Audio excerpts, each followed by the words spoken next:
And namaste. Welcome to our final day of the trilogy, Love, Sanctity, Surrender. So this morning I'm going to be talking about the final part in this trilogy about surrender. So let's just take a moment together to tune in, to take a few breaths more fully and deeply into the body, bringing ourselves present. Noticing how we are this morning or whenever you're going to be watching this back, and welcoming yourself into this space with me. So, surrender is our final theme, and I wonder when I say that word what it evokes for you. What comes to mind? What do you feel in your body? What do you see in your mind's eye when I use the word surrender?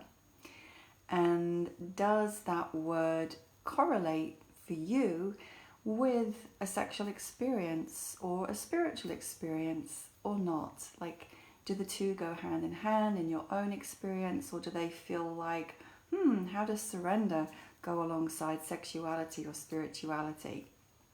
It's just an open question to inquire and be aware of. And then I'm going to invite you to think about when you are making love or self-pleasuring, what happens at the moment of orgasm? What is that like if you kind of try to put yourself into that experience? What happens when you orgasm? Well, of course, there is a complete letting go. Like, you can't orgasm if you're holding on, right?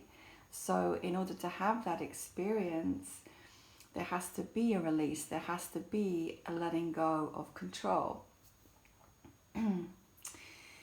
And you can't force orgasm. You can't think it. You can't make it. You can't do it.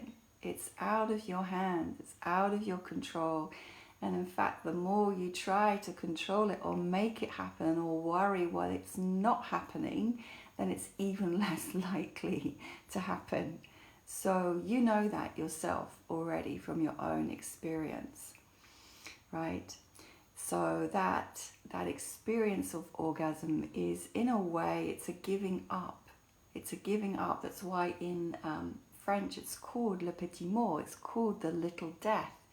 In that moment, we're gone we're gone. We're letting go completely of all that we are, all that we were, all that's been happening. There's just a moment of nothing but that experience which takes over, right?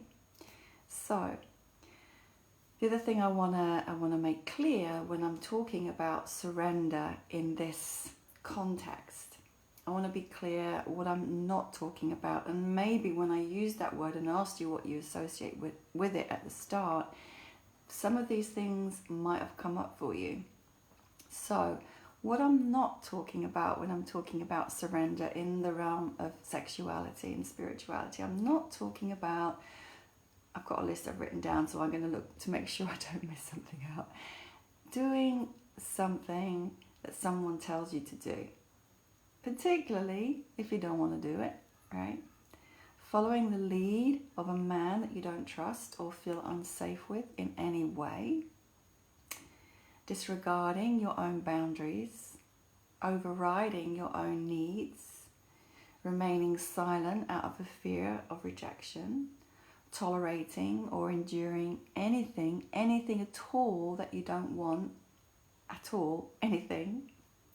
Giving away your power, making someone else responsible for your experience, and overriding your inner authority. So let me read that list again, and let me just look at my list. Okay, doing what someone else says you should do or tells you to do, particularly if you don't want to do it.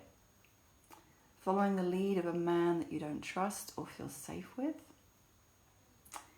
And yet there is a bit of a paradox there, because sometimes we cannot feel safe with somebody because of past trauma, not because that person is inherently unsafe. But we're going to just keep it at that for now, because you still shouldn't follow if you don't feel safe, even if he is safe, right? Following the lead of a man you don't trust or feel safe with, disregarding your boundaries, overriding your own needs, remaining silent out of a fear of rejection, tolerating or enduring anything at all that you don't want, giving away your power, overriding your inner authority, making someone else responsible for your experience, right? So all of that I would categorize as submitting. It's about a power imbalance. It's about you giving your power away to the other.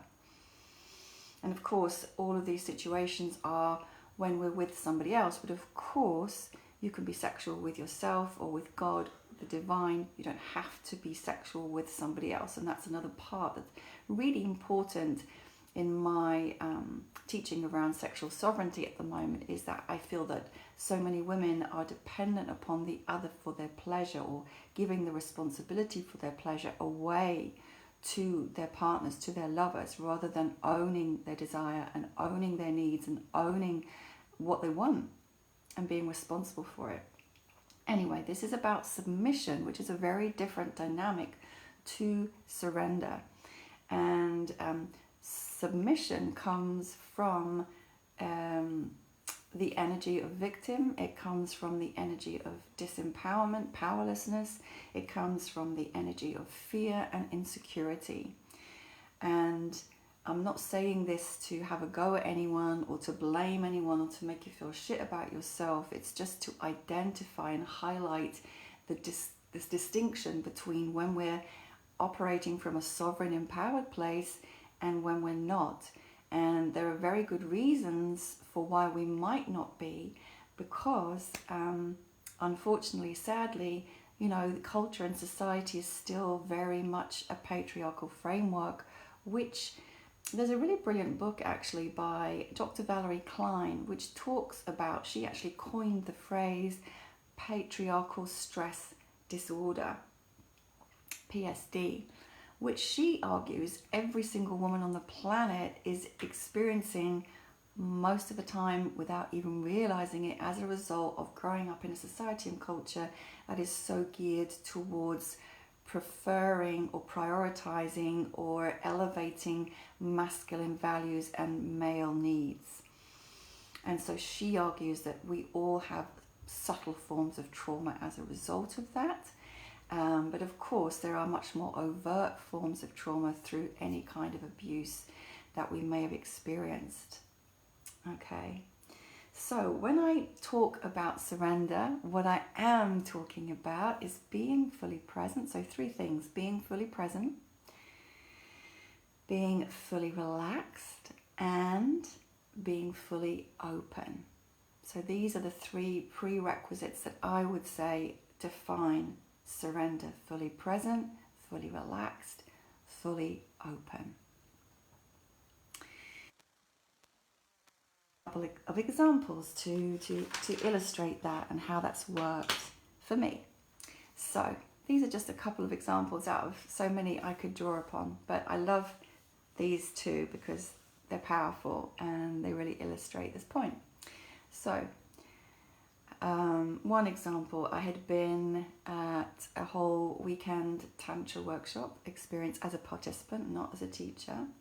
I had a close male friend. We were kind of semi-lovers at the time. And so after that workshop, I can't remember if it was after the first day or the second day, we were making love. And this was one experience that also had that energy of sanctity about it and love, because we'd been on this workshop together and we already knew each other closely as friends, so we cared about each other very much, and we'd been fully immersed in this tantric experience where really you enter into high states of consciousness, I suppose, and embodied awareness. And when you've been in that environment for a whole weekend, you know, you're much more open, you're much more subtly sensitive, you're much more attuned, much more orgasmic. So we were making love, and it had been going on for some time. It was really beautiful, it was really delicious, it was just beautiful. And then, because it was going on for quite some time, like at least a few hours or so, we were just having a little rest. And this wasn't actually anything that we had communicated about in terms of, oh, I need a rest. It just was a natural pause. We just came to a natural pause in lovemaking. And he was still inside me, and we were just lying in spooning position. He was behind me, and we were just resting and breathing, and kind of fully in the energy of love, fully in the energy of communion, fully in the moment. Really, there was no thought. There was no thought. There was no thinking. There was no trying to make anything happen. There was no doing of anything. We were just present, fully open, fully relaxed, fully present.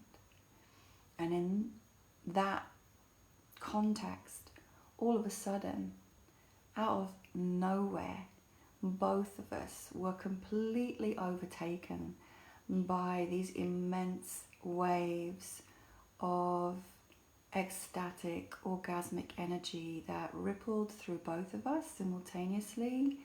And it was one of the most transcendent, spiritual, blissful experiences I had ever had, and still to this day have ever had.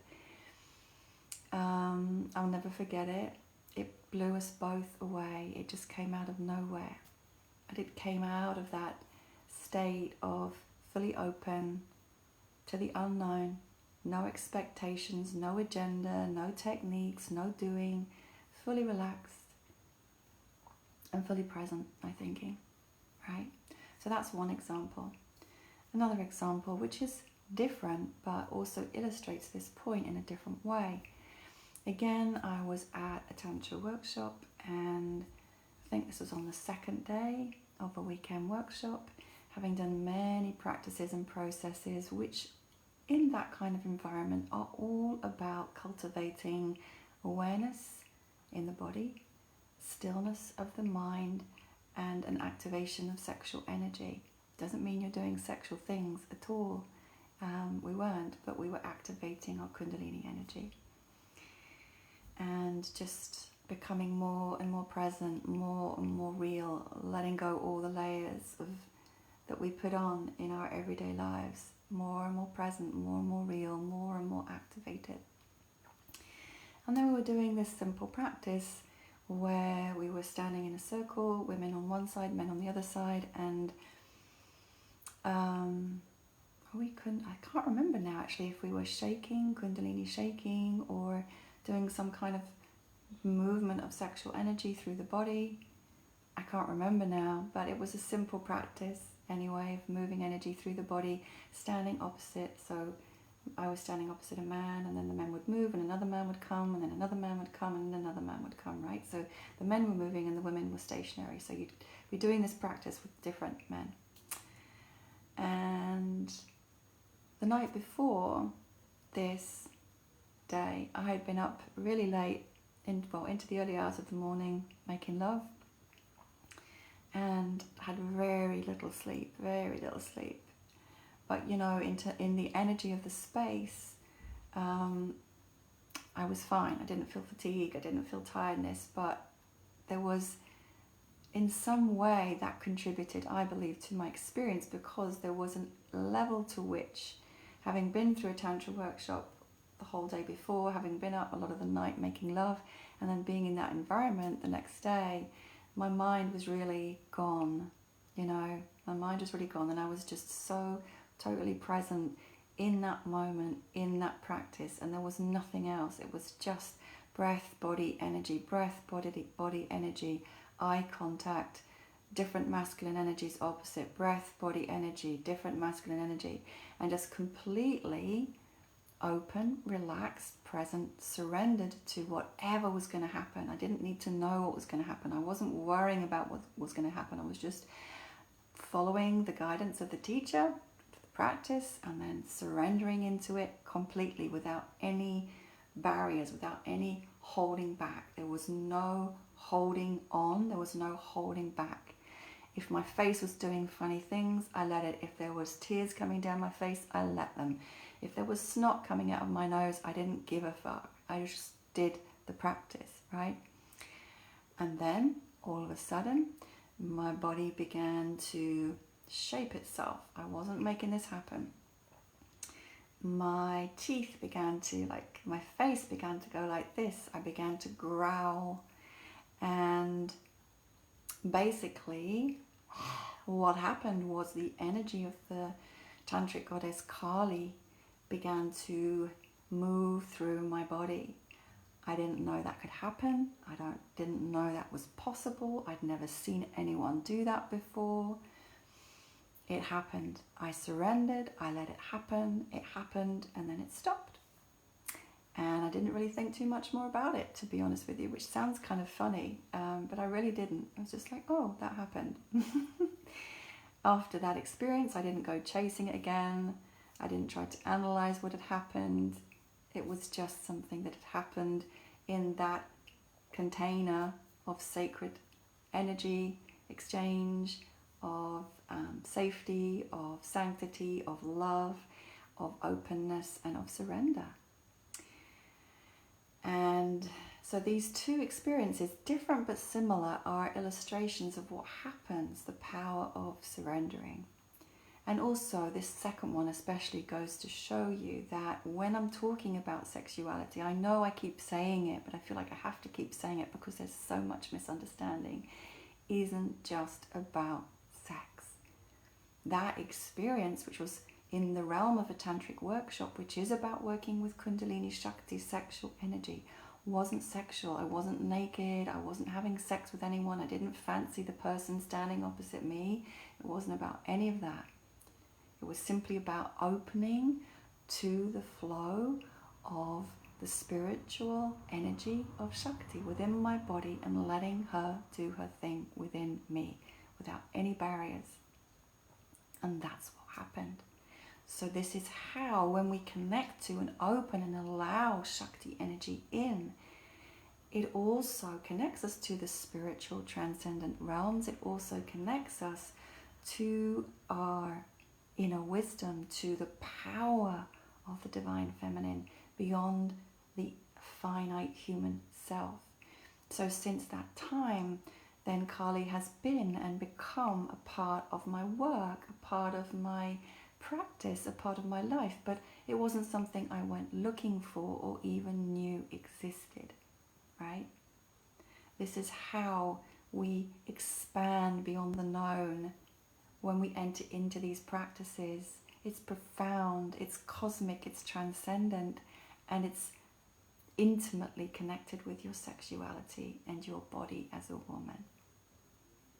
This is how the sexual and the spiritual are one. Okay. Noticed as a participant in many such workshops, as well as a teacher, and even before I was teaching Tantra, I was teaching my kind of whole life shift started when I began to teach a conscious dance practice called the Nia technique back in 2003. And this conscious dance practice was all about embodied awareness and teaching from the body and deep sensing and awareness of body, mind, emotions and spirit, of energy, of music, of sound, of vibration, of frequency. All of this I was trained intensively in.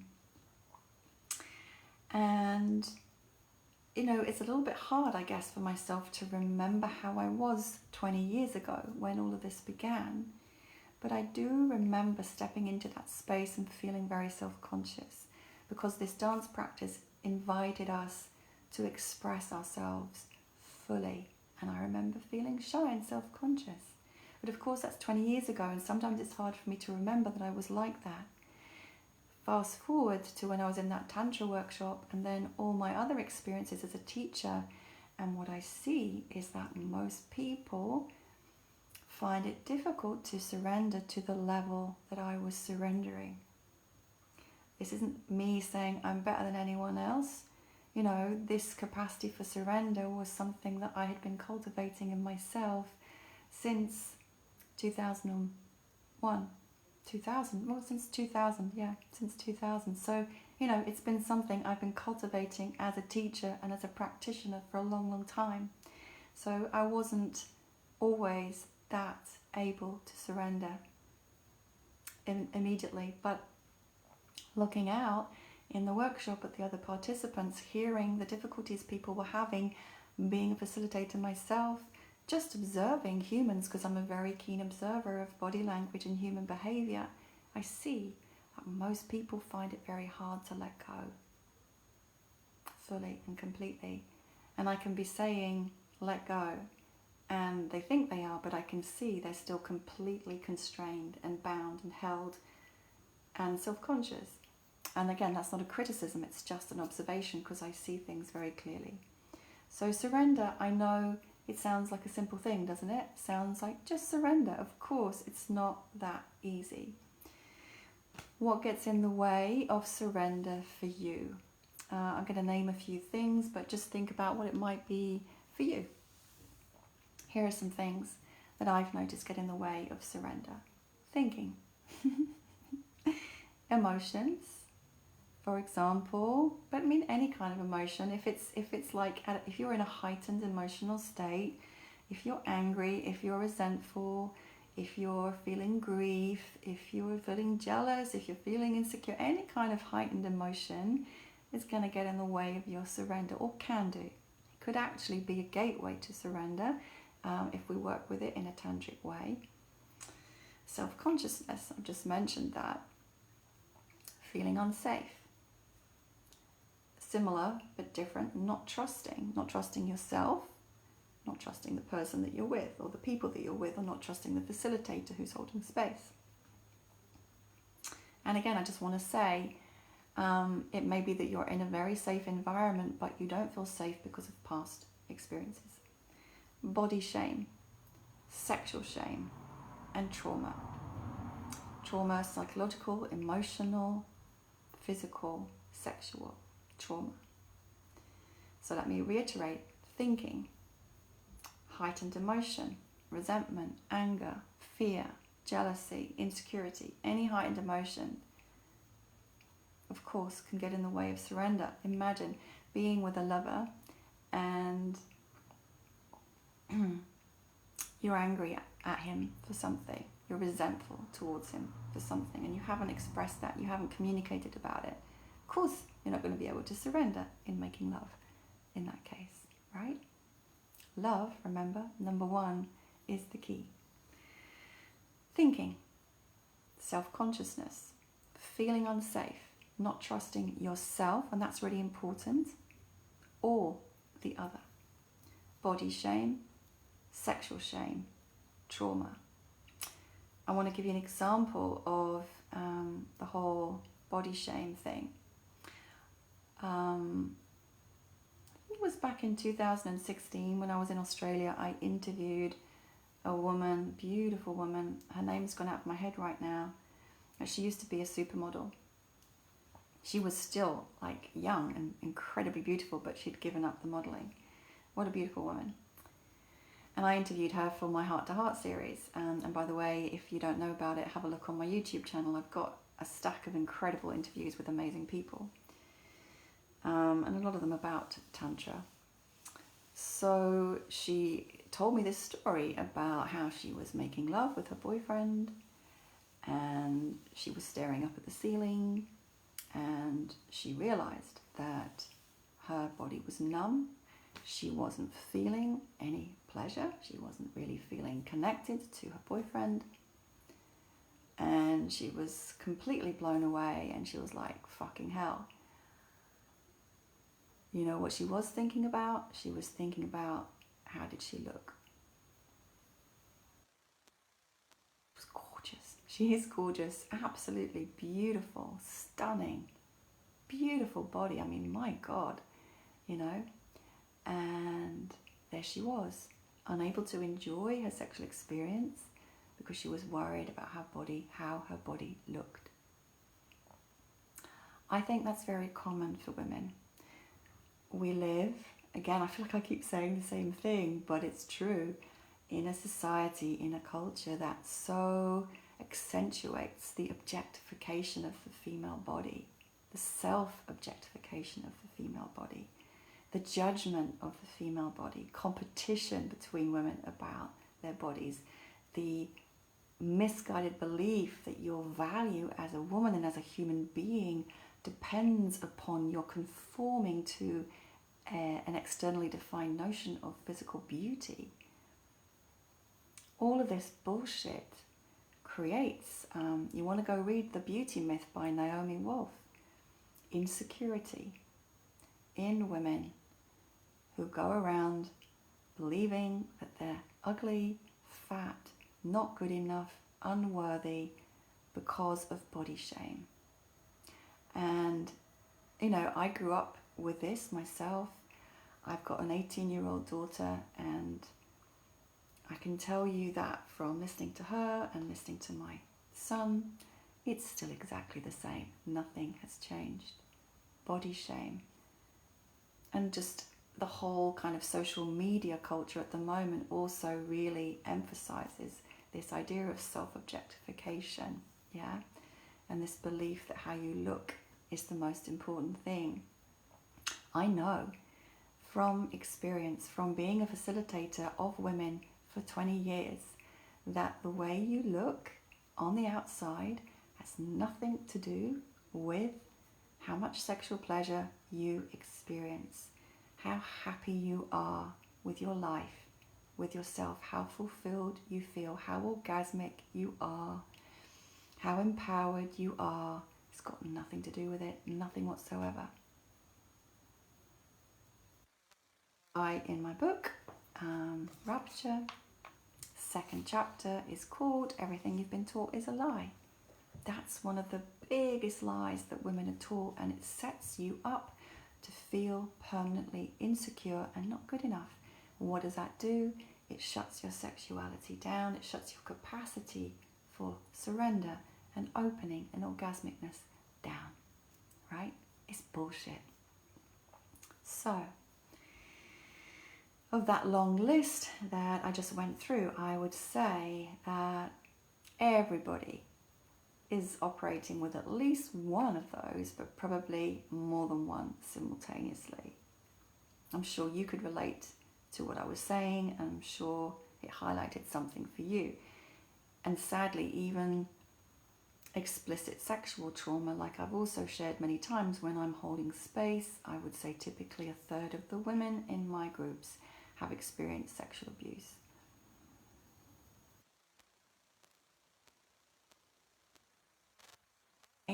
Why, for a lot of people, they say, I can orgasm pretty easily when I'm masturbating, when I'm solo, but it's so much more difficult when I'm with a partner. And that's because of, you know, when you're alone, nobody can see you, right? So there's not this issue of shame and vulnerability that comes up. There's not this self-consciousness to that degree that comes up. There's not this worrying that comes up, like, what is he thinking? What is he going to do? What's going to happen next? Did he like that? You know, all of these things that get in the way of surrender. I repeatedly say that when and if you have a sexual issue, more often than not, it's got nothing whatsoever to do with like a genital malfunction. It's more than likely going to be with one of these other things. It's going to be to do with the fact that you're in your head. It's going to be to do with the fact that you're stuck in your emotions. It's going to be to do with the fact that you feel self-conscious. It's going to be to do with the fact that you feel unsafe. It's going to be to do with the fact that you don't trust yourself or your partner. It's going to be to do with the fact that you have body shame. It's going to be to do with the fact that you have sexual shame. It's going to be to do with the fact that you have trauma. Not some kind of malfunction of the clitoris, right? It's very rare. That's not my area of specialization, but in all my years of this work, I've never come across somebody who has a genital malfunction. I've come across a ton of women who are dealing with these kinds of other issues though, myself included.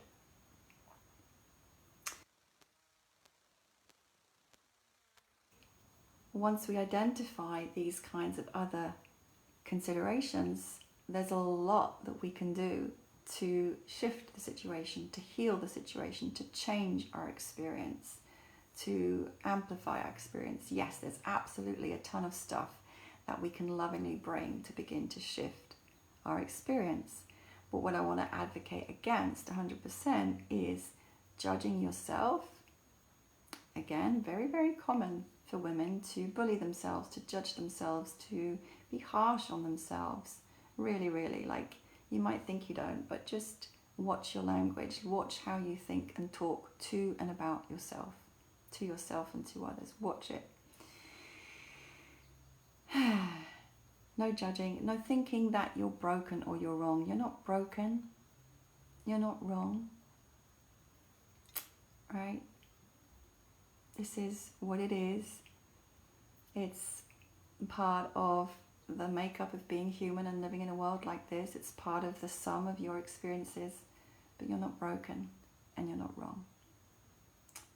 And the other important point is, yes, there's a ton of stuff that we can bring to shift our experience. But this is not something, surrender is not something that can be forced, right? Of course not. It's something that happens in its own sweet, natural time. We can create the conditions for it, absolutely. But we can never force it. It's an oxymoron. You can't make yourself surrender. And if you tried to, that would be dangerous. It would be a trauma response. It would be unhealthy. It would be unsafe. It could re-traumatize you. So we don't want to be forcing anything.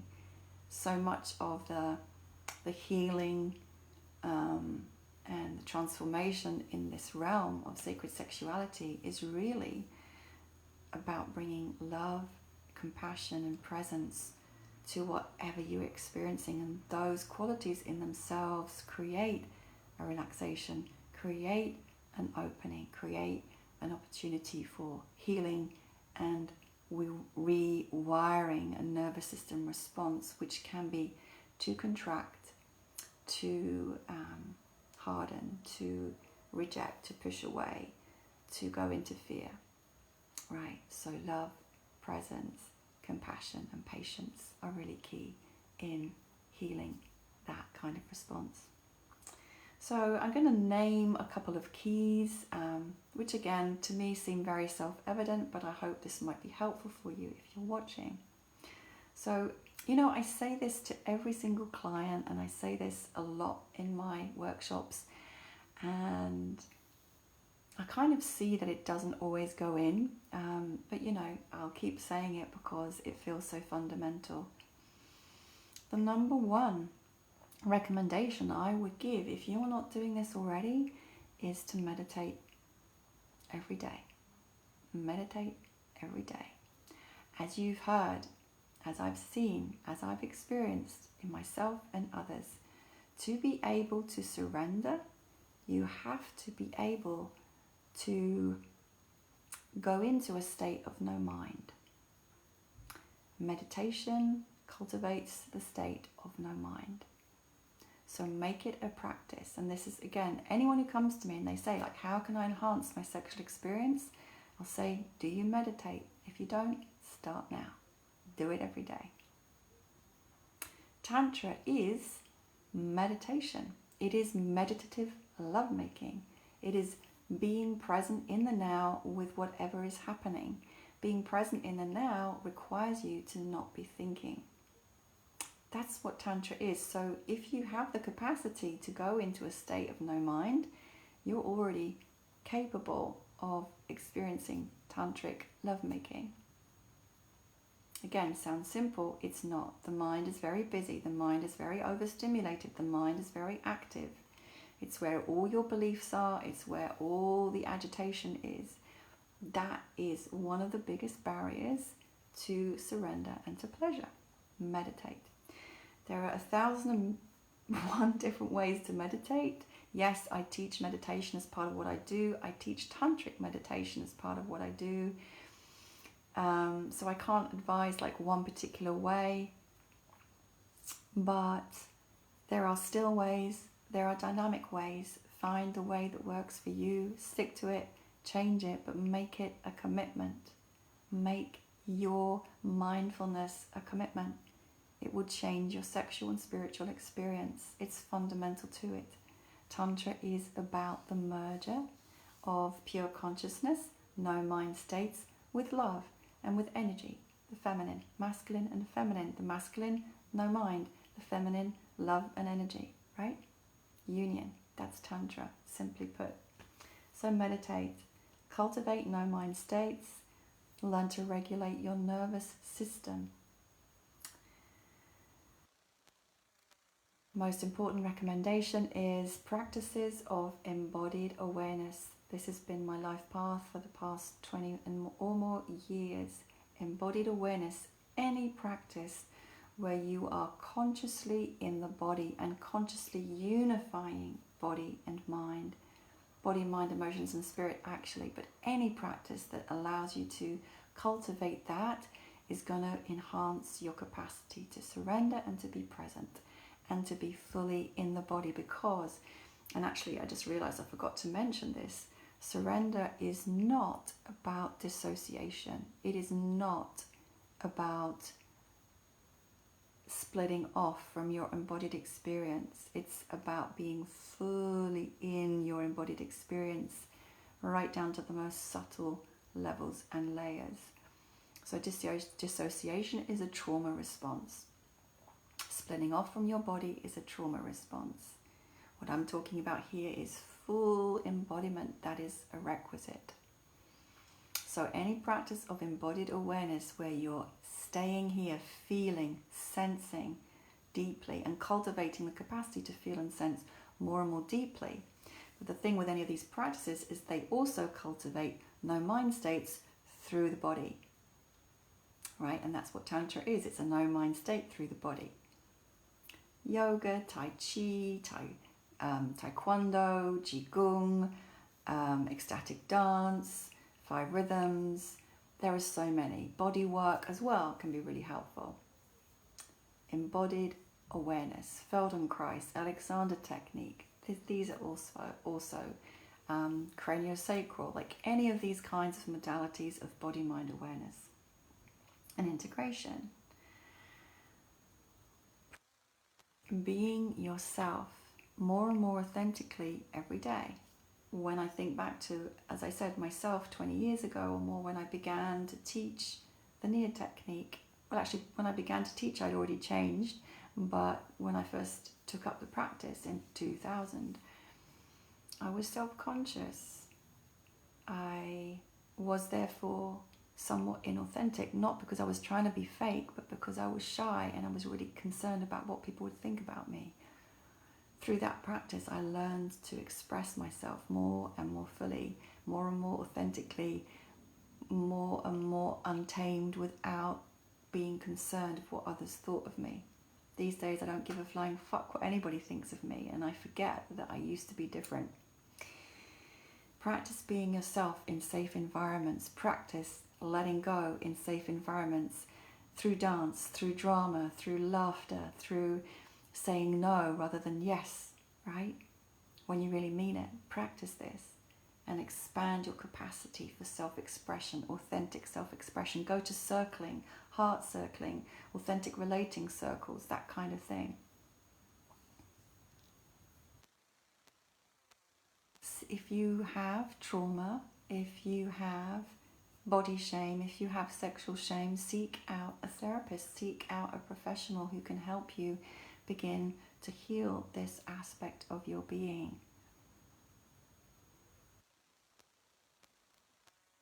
Navigate your emotions, how to regulate and navigate and process your emotions. So if something strong comes up, you need a process and a practice to be able to allow yourself to feel and process and integrate that emotion, because every emotion is energy in motion.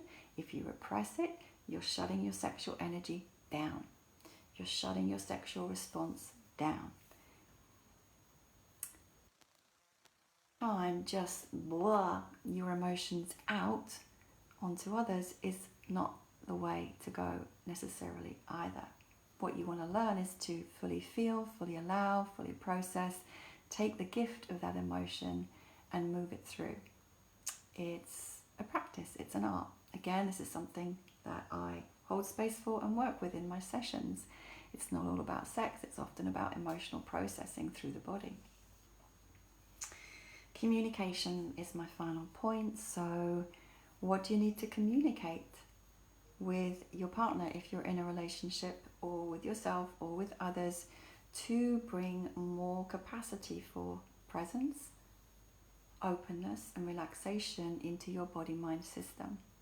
What do you need to communicate? Again, practicing radical honesty. If you're holding on to something somewhere that hasn't been expressed, of course, look, it's a shutting down. It's a shutting down. It's a closure of the throat chakra. It's a closing down of your energy body. It's a closing down. What do you need to say? What do you need to express? What do you need to find the courage to articulate? Honesty builds intimacy. Withholding creates distance. Scary. It can be vulnerable. It can take courage. But it's the only way to keep energy flowing, hearts open, and create the possibility for surrender.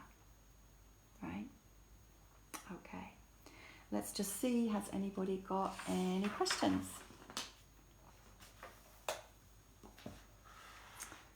Just going to have a look. Any questions so I can respond if you've got them. I'm just going to have a look on Facebook as well.